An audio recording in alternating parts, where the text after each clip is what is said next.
today with some information on chromatic scale.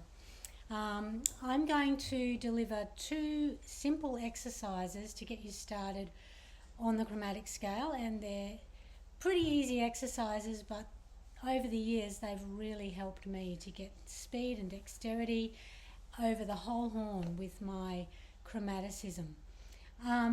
The first exercise was given to me by wonderful alto saxophone player who's no longer with us, unfortunately, David Addis. I don't know if people remember Dave. I'm sure anyone who heard him play would remember Dave. He was an amazing player.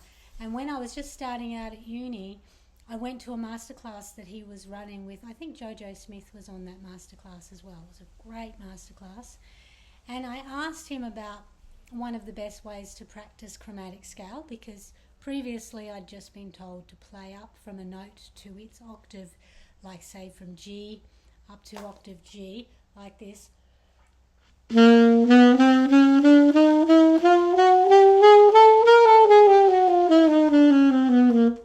Which is very standard and very boring, and you don't feel like practicing it for very long if you have to do it that way.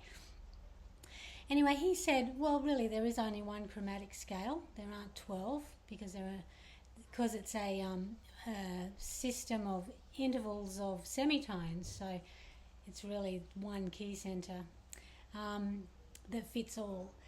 And he said the best way, if you're really trying to do it repetitively and get it into your head and not have to think about it, into your fingers, is to do this little exercise. So if we start on a G, and by the way, you can start anywhere because we really do want to get the facility over the whole horn.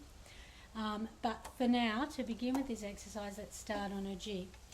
And what we're going to do is we're just going to gradually creep up and down the chromatic scale, and each time we go up, each time we ascend, we add an extra semitone interval to it. And I would start it pretty slow. So I'll show you, not as slow as I would start it when you start this, but I'll show you what I'm talking about.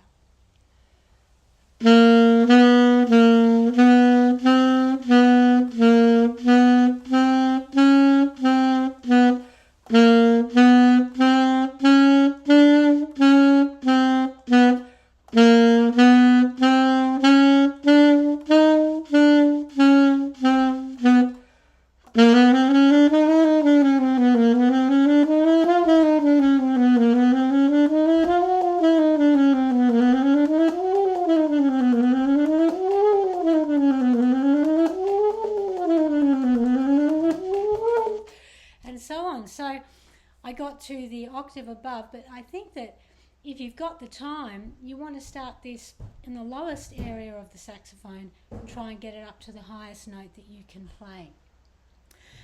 Keep it at the same tempo that you are able to get in those low and high areas. So in the beginning, this will be quite slow. And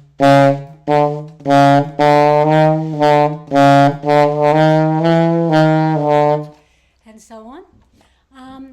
And this will take a long time, but it also helps you to get an evenness in your sound. If you're matching each note you play, each new note you play to the previous note you play, you can try and get an evenness to your sound. Don't mind that, we're battening down the hatches for a cyclone that's about to hit. Exercise number 2, I'll keep this pretty brief.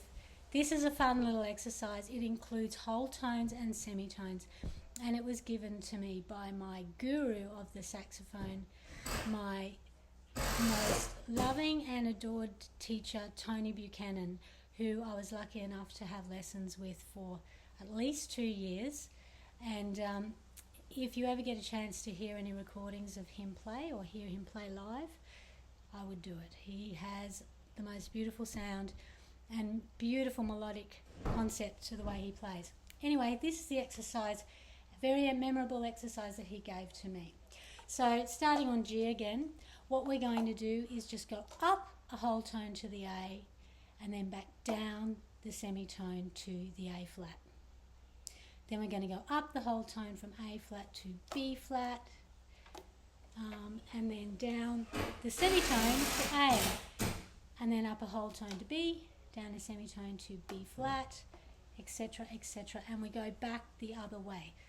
So down a whole tone from the octave G, G down to F, up a semitone to F sharp, down a whole tone to E, up a semitone to F, and so on and so forth. And remember, we can do this over the whole range of the instrument.